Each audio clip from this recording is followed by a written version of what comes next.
From LinkedIn News, I'm Leah Smart, host of Everyday Better, an award-winning podcast dedicated to personal development. Join me every week for captivating stories and research to find more fulfillment in your work and personal life. Listen to Everyday Better on the LinkedIn Podcast Network, Apple Podcasts, or wherever you get your podcasts. From LinkedIn News, I'm Jessie Hempel, host of the Hello Monday podcast. Start your week with the Hello Monday podcast. We'll navigate career pivots. We'll learn where happiness fits in. Listen to Hello Monday with me, Jessie Hempel, on the LinkedIn Podcast Network or wherever you get your podcasts. I have some incredible news. My second book, How to Have Difficult Conversations About Race, is now the #1 new release in its category on Amazon. I'm so excited for this because we've put a lot of work into it, and this was risky because as a lawyer who's focusing on negotiation and conflict resolution, talking about race seems for many to be outside of the scope of what I usually do. But again, how are we defining negotiation? We define negotiation as any time you're having a conversation and somebody in the conversation wants something. And as the podcast is titled, Negotiate Anything, we can negotiate anything. And in my years of doing all of this work in the professional world, difficult conversations about race is something that comes up over and over and over again in the workplace. And there isn't really a solid resource out there that blends the fundamentals of negotiation and conflict resolution and effective communication with this particular topic. So it's risky. It is risky to venture in this way, but I'm really excited and encouraged by this early result. So this is not just a win for me, this is a win for you too, because you are part of this tribe. And so a quick note about the book. Who did I write this for? I wrote this for the person who is passionate about changing the world and their organizations for the better, the leader who leads a diverse team, and the professional who wants to learn how to overcome the hidden barriers that make it tough to connect with people with a different background. So whether you consider yourself an ally or just want to avoid making a critical mistake when discussing race, this book is for you. And for you as a podcast listener, I'm making a direct request. After 6 years and over 600 episodes of Negotiate Anything, I'm asking for your support in this endeavor to make the world a better place. Our goal of the American Negotiation Institute is to change the world, and this book plays a critical role in making that happen, and we would love to have your support. We have the links in the description of this episode so you can get your copy of How to Have Difficult Conversations About Race.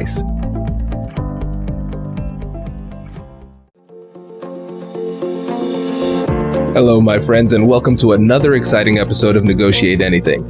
This show is produced by the American Negotiation Institute, and with over 5 million downloads and listeners in over 180 countries, listeners just like you have made this the #1 negotiation podcast in the world. Hi, my name is Kwame Christian, and I am the founder and CEO of the American Negotiation Institute. Here at ANI, we believe that the best things in life are on the other side of difficult conversations, and we are passionate about providing you with the best content that will help you to make your difficult conversations easier, both at work and at home. Lastly, I want to remind you that we offer consulting and conduct trainings, both virtually and in person, all around the world. Our focus is in 3 main areas. First, negotiation and conflict resolution. Second, leadership. And lastly, diversity, equity, and inclusion. Check the link in the description below to learn more about how we could work with you and your team. And now, without further ado, let's jump into the interview.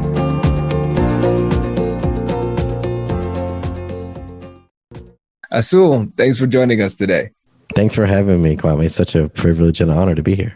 No, it's a privilege and honor to have you. And it, again, is way overdue. What, about 4 years overdue? So I'm glad we can make this happen. So how would you get us started by telling the audience a little bit about yourself and what you do? Yeah, so I'm the co-founder of Authors Who Lead, and I help leaders write books that people love. And our focus really is people over paper always. That's what we focus on. And we see ourselves as a leadership development company whose focus is writing books. So a lot of that comes with helping people find their identity through their books and building their brand as leverage for their business and or their next thing. So making a big leap in their book writing process. So I spent my 25 years of my life actually being an educator, principal, university instructor, and teacher. And this is sort of my second thing in life. So I've been doing this for a little over 5 years, 6 years probably. And that's my story. This is fantastic. And everybody, Azul is very modest. His business is incredibly successful, and he's helped countless authors bring their work to life. People often ask me, hey, Kwame, how were you able to self-publish a book with no experience doing it? Now you know. It's Azul. So thank you for that too. Awesome. Yeah, of course. I mean, you're a perfect example of a leader that should have a book. You should have multiple books. We'll talk about that probably more. But it does something to you when you can crystallize what I really think and believe and put it into the world. So I'm glad that we got to work together on it. Absolutely. And so, audience, I know you're used to our typical 3-part format, really focusing heavily on skills. This one will, of course, you'll get some skills out of it for sure, but we're going to have more of an open discussion. I think it's going to be interesting to start off from the challenge that you face, right? What are the difficult conversations that you are experiencing day to day when you're working with authors, or I should say aspiring authors? Yeah. Well, a lot of times people come to me and their first wonder is like, well, how do I get this published? Like the first thought is, I really want to know, should I self-publish? Should I get an agent? Should I get a traditional publisher? So usually they start with the end in mind, thinking about all those things. And one of the biggest negotiation points for me is like, let's start with what you hope this book does when it is in that space where it's published. Because if they're not clear about what they want this book to do for them, they could spend a lot of time writing a book, putting it on paper, and it doesn't perform for them. So you got to be clear about what is that, do I want this to do for me? When you can do that, you start to clarify the message. And that's the thing I try to teach people. Books are valuable in that they share your message when you're not present. They're valuable because people can talk about your book when you're not there. But really, it's just a shadow of your truth, right? You're not. You would say a lot more if you had time, but this is what you had time for during the time they're sitting with this book. But if they walk away and don't clearly know what you stand for, what you're trying to convince them, persuade them of, or show them, then your book is just a bunch of words. And I always say great books get lost in words, meaning people think the words are the best part of a book. And actually the best part of the book is when someone talks about the book outside of it, right? So think about all the books you've read, the books that are probably sitting on your shelf, that you had really good intentions. In fact, there are best-selling books by best-selling authors, whatever, that might be, whatever list that could be. And you bought the book and you read a chapter and then you didn't ever finish it. So books can get in the way, but if a message, you read something that really strikes you, even if you don't finish, you talk about that book, right? You go, you know what? This really reminds me of this. Or someone notices you, hey, you look like you're really joyful and vibrant. Well, I read this book that talked about this thing and it's really shifted my thinking. Oh, so books have power outside of the page, and most authors don't think of it that way. They think of very structural, like what's the outline, what's first, how do I get this done? And those are important things. But the problem with that is they don't think about the big picture. So the first thing I have to work on is negotiating the mind outside of the theory of, I need to know if this is going to be published and what it looks like. So that's the first thing I would usually have to do when I'm working with leaders or authors who are wanting to write a book. This is so great. I love this because you're absolutely right. I think about how often we hear the phrase begin with the end in mind, right? And that's such a really great thing to say, right? You want to focus on your goals and everything. And really, we almost take it for granted as to what that end is, right? And so what you're demonstrating here is that we have to negotiate the goal. Negotiate the mindset. How are you thinking about this and what do you want this to achieve? And I'll admit I was one of those people. It's when it comes to achievements, I'm trying to check things off the list. Published book. How quickly can we get this done? It's like, whoa, there's a different approach here, focusing on what the book actually does. It really will cause people to stop and think about it completely differently. Right. And the thing, most people, when you ask an author, so what do you want this book to do for you? Thinking about the end in mind, what they usually say is, well, I really want readers to take away this amazing thing and they get, impacts them. I said, well, you didn't answer the question. I asked you, what do you want it to do for you? Like, well, I don't know. I'm like, this is the problem, because already you started out uncertain because you think it's about the reader, but first and foremost, it should be about the leader. The leader's deciding, what will this do for my business, my life, my platform? because you're going to commit a lot of time, a lot of effort, and put yourself out there. And if you're not willing to say, this is the transformation I want to make in this book, then how do you expect anyone else to have a transformation? It's just content. It just becomes information. And we're drowning in information. We don't need more information. What we need is someone to guide us through something that we can't see ourselves. So first I have to recalibrate people to say, quit thinking about the author first. I mean, the readers first. I know it seems logical. You'll focus on the reader as you write, but first, your transformation, your next step has to be clear. If you want to be a speaker on a stage, then write a book that helps you get more speeches. The content can be the same, but just a different focus. If you want to grow your client-based business, then what's the best outcome that client can have when they read the book? Is it to book a call with you? Is it to have you come speak to their teams? If you're not clear, you're not going to deliver to them. So be clear so that you know what to deliver the reader. And that's the first thing they have to make decision when they're deciding, what does this do for me? Yeah. And that was a hard mindset shift for me when I was writing the book. And so, listeners, if you don't know the name of the book, it's Finding Confidence in Conflict, How to Negotiate Anything and Live Your Best Life, available on Amazon. Back to the interview. But for me, it was becoming vulnerable, because that was another thing that stuck in my mind during our process, because you said this needs to be a transformative process for you if it's going to be transformative for other people.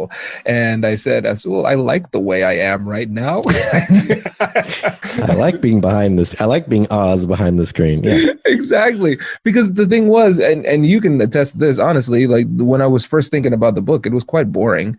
It was very, very skills heavy. I was approaching it, hey, I'm a lawyer, I'm a professor. This is what you need to do in order to be successful. And it was really your guidance that helped me to think differently about it. And I'm assuming you've worked with other people who were a little bit resistant to that vulnerability and just said, listen, forget that. I want to get this done. They were thinking more transactionally. Mm-hmm. How do you work through that when people really just want to push through and get it done without having the requisite amount of vulnerability to make a really great book? Yeah, I'm working with an author actually currently who's got a book deal in the UK and is pitching another, to a big, the big 5 publishers, to a publisher here in the US. And is an expert, has, 1.5 million subscribers to their YouTube channel, is a doctor, like very successful.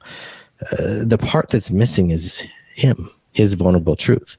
Not because the book won't do well, but it won't be talked about if there's not a story to share. And most people, because they live their life in their body, don't think that their story is very unique.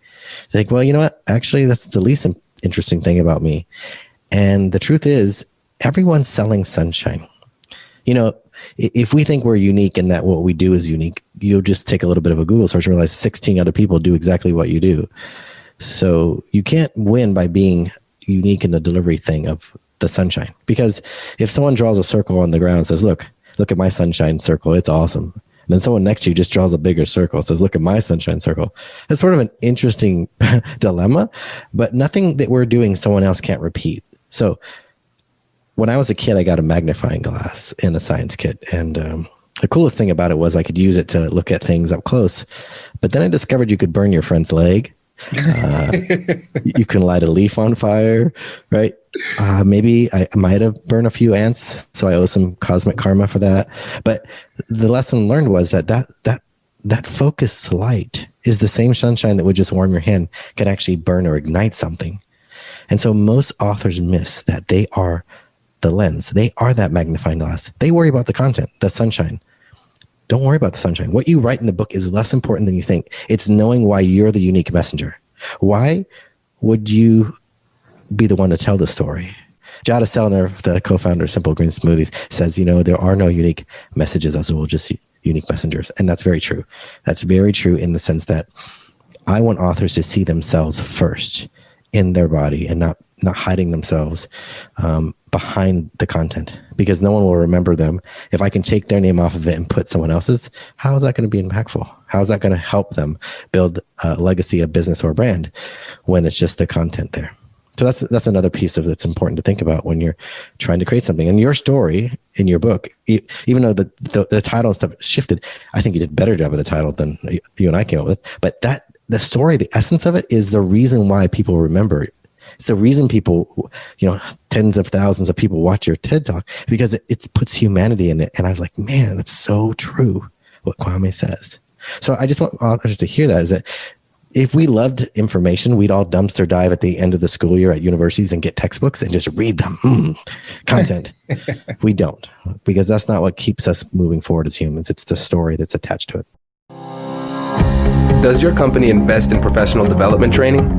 If you believe that your team would benefit from a negotiation workshop, all you need to do is go to our website, fill out the workshop request form, and then we'll set up a time to chat. These workshops are completely customizable, and we've done them all around the country. Negotiation and conflict resolution skills are beneficial across all professions, but they're especially useful in procurement, purchasing, sales, sourcing, and contract management. Our calendar is filling up quickly, and we even have some workshops scheduled for next year. If you think you might want one, I'd suggest reaching out soon so you don't miss out. Check out the link in the description to learn more, and we will be right back after this.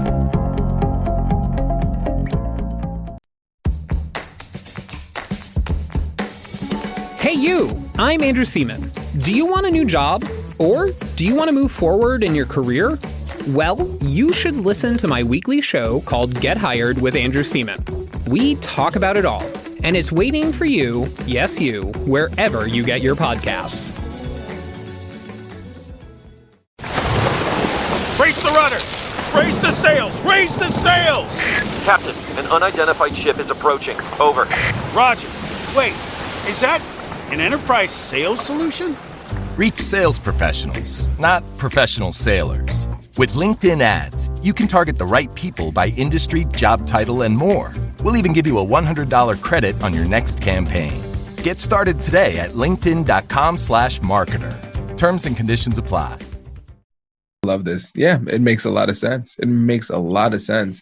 And now, as we progress in the process, and let's say they're bought in, they say, all right, Coach Azul, I'm on board. I'm going to do it your way. I'm going to be vulnerable. I'm going to be open.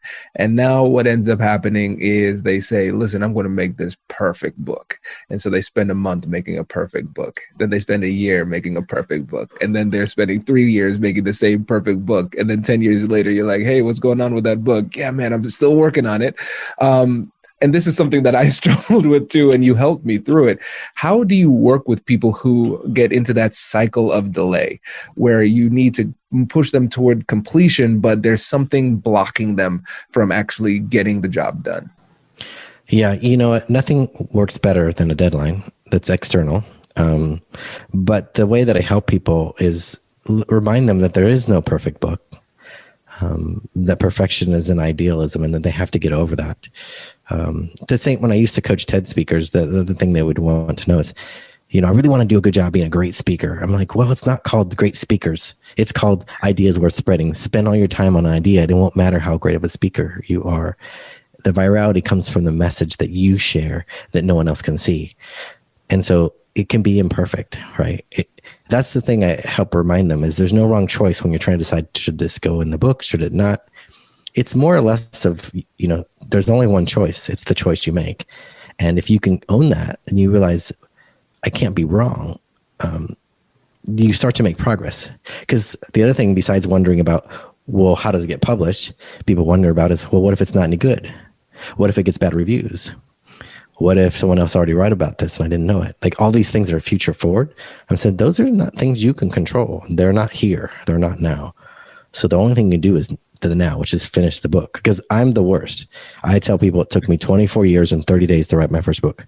It was 24 years to talk about it, read about it, outline about it, study, take courses, and then 30 days to actually write the book. It was not hard.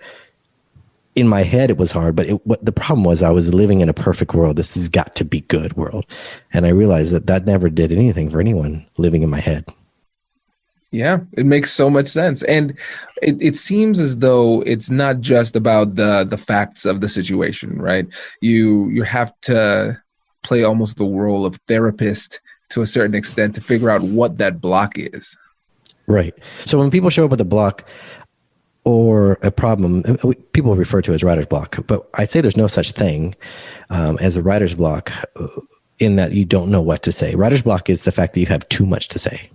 So the first thing I help people do is empty the funnel. So if you imagine that the book writing process was like taking a bottle, putting a funnel on it and pouring the words into the bottle, like, oh, I should be able to just get an outline and then write a book, right? We're all trained to how to write academically. Why can't I write a book? But the problem is they start pouring the words on the page through the computer or whatever, and it just seems to drip out, like, what's going on? Or it pours over the top of the funnel. And instead of evaluating that there's something blocking the funnel, they just get a different bottle and they start again. And the blocks are inside or before you start writing. There are all these doubts, these fears, these wonders about perfectionism, these wonders about being right. And so I spend a lot of my time helping people empty the funnel before we even let them put words on a page. Because if you can see your uniqueness, you start to realize, I am the only one that can write this book. You start worrying less and less about it being good. You worry about, how can I make sure they understand this perspective? You've heard many times from many people that you can't read the label from inside of the bottle. And most people don't think they're very unique or special. And my job is to convince them and show them why and help keep emptying the funnel so they can get back to writing. Yeah. And in your experience, what were the most challenging conversations that you had to have? Sometimes it's, I'm not sure that this is the right book. Meaning, you said you had this goal and you wrote this book, but it felt a little safe. Like you worried too much about it being good to actually say something. And it might need to be rewritten. That's a hard conversation when someone spent X amount of months working on a book. Working with Pat Flynn, who's the host of the Smart Passive Income podcast and blog. And we spent a lot of time working on a book that at the end, when we read it together straight through, we had like 2 separate sessions. And at the end, we just looked at each other and said, this isn't it. And he's like, nope. So 70% of that book had to get thrown out. The deadline didn't change, unfortunately. So we had to keep like writing quickly. But that's a really hard conversation to hear. I've been told that by my editor like 3 different times. This isn't the right book. And I was like, are you kidding me? But I know that they're trying to help me. And I know that it's not hard to put words on a page. The hard part is if I start to believe that I can't do it. That's when you start getting stuck. And once you get clarity about what do you want this book to do, and then you realize I have a mission here. If I'm intending to do this, I got to get out of my head, empty this funnel, and get back to words on a page. Because most people don't realize how quickly they can write. They count things like thinking, quote, researching, as writing. That's not writing. That's researching or thinking. And if you sit down to write, most people, if they put a timer on and wrote for 5 minutes and then figured out their per minute speed, find out they can write pretty fast. In fact, they can write 2,000 or 3,000 words in a minute. And if they kept in an hour, if they kept that up for a month, they'd finish a book. That's how I got done. So I think most people just misunderstand the difference between writing and thinking and researching. And if they can separate those things, they won't get stuck as often. I think one of the things that you did really well in that was that you actually gave something tangible for us to get a better understanding of that. Because anybody can say, hey, you can write faster than you think. Okay, boss, thank you. And they don't really absorb it. But I remember you had me sit down and actually do this exercise. Set your timer for 2 minutes, and I want you to write, and I don't want you to stop. No, don't worry about grammar. Don't worry about spelling. Don't worry about punctuations. The only rule is you cannot stop typing. And I was shocked at how many words I was able to get down in that moment of time. And I know you remember this well. I gave myself an absurd deadline, but that came out of nowhere because I was doing a lot of, I'm using air quotes for the podcast listeners, writing, which was just gathering data, thinking, taking notes and everything. And then I had an opportunity to be featured as the alumni spotlight for the Ohio State University Alumni Association. We have a big alumni association group. And I said, okay, when will that happen? They said November 3rd. And I said, my book will be done by then. It was early September. And then I called Azul. I'm like, how do I do this? He's like, you can't, but we'll try. That was probably the most impossible deadline I've ever worked on. And I remember staying up in the middle when I was in the UK ahead of you a little bit, but I was like, oh my gosh, I don't know how we're going to get this done. It was wild. Well, we did. But we did it. We did it. We had, and thanks to your guidance, we were able to do it. But I think really what we're learning here is that it's just a lot of mental blocks. But if you take the time and actually show somebody tangibly, hey, yes, I made this claim, but here's a little micro experiment that we can do to show you that it is valid, then it helps the people to see that the impossible is actually possible. Right. That's what it took for me. I just didn't realize I could do that. Like no one ever showed me like my writing speed. I never even thought about it. And I never even thought about it being important, or that I have been wasting so much time thinking. You know, we think thinking is good. Think about it in an argument with a spouse or a significant other. We spend more time thinking about it, and then we lash out. We say all these crazy things. So we thought ourselves in and out of this conversation, and by the time we had it, it was a whole different thing. So that's true in our head as we're working on books, as we think ourselves in and out of things we could write or we might write. Instead of just putting writing on the page, and realize editing and writing are different processes. You don't use the same parts of your brain. In fact, you shouldn't. We're trained to be editors in school, not writers. That's the problem. It's useful for academia because it's efficient. And here's my premise. Here's my outline. Write, edit, delete, write. And at the end, we don't have to go back and fix much, hopefully. Right? We turn it in. Do I get an A? Or my B student, I turn it and get my B, whatever I get. But we're not trained to think like writers, separate from being editors. We have this judgment thing going on all the time. And if you can turn off, silence one over the other, you don't worry about it being good. You realize that's an editor's job. My own stuff editing is included. That's the negotiating skill you have to do, is tell that brain, hey, look, you're important, but just right now, not right now. The editor part, you can jump in later. This is great. Yeah. And one last thing before we go, and I think this is something that would be really important for the audience to understand, is negotiating with people who have egos, with people who fancy themselves to know a lot. And like people who are authors, I think you have to have a certain amount of healthy ego to feel confident enough letting people know what you think on a specific issue, right? And then for you, you're specifically targeting leaders. Again, you have to have some level of ego in order to lead, not a problematic type of ego, but it has to be there. And so you're dealing with people who are already successful, top of their fields, and people who have already written in different capacities. And then you have to really show them that they know less about writing than they think. And so how are you able to do that while still maintaining a strong relationship?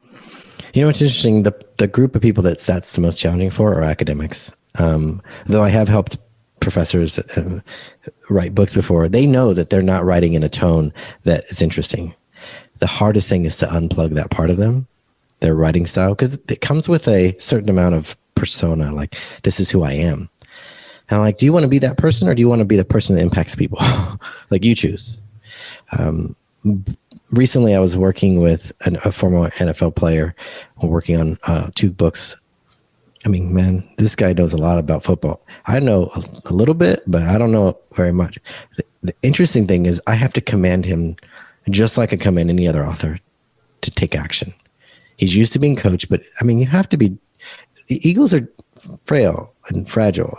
You've got to be careful, because I don't want to crush the writer, but I also don't want them to think that I'm not going to push them in a way to get them to do something. I know you see it this way, but if you came here and don't trust me, then this isn't going to work. And I think one other time, and you'll know because you're in the law profession, somebody told me, you charge as much as a Manhattan lawyer. I'm like, I do. And they're like, well, I mean, I could find a Manhattan lawyer. I go, well, you find a Manhattan lawyer that can help you write a book, please do. And they're like, oh. I was like, it's a specific skill. My job is to see messages and words before they get put on the page. My job is to be a book whisperer, to see things that other people can't see.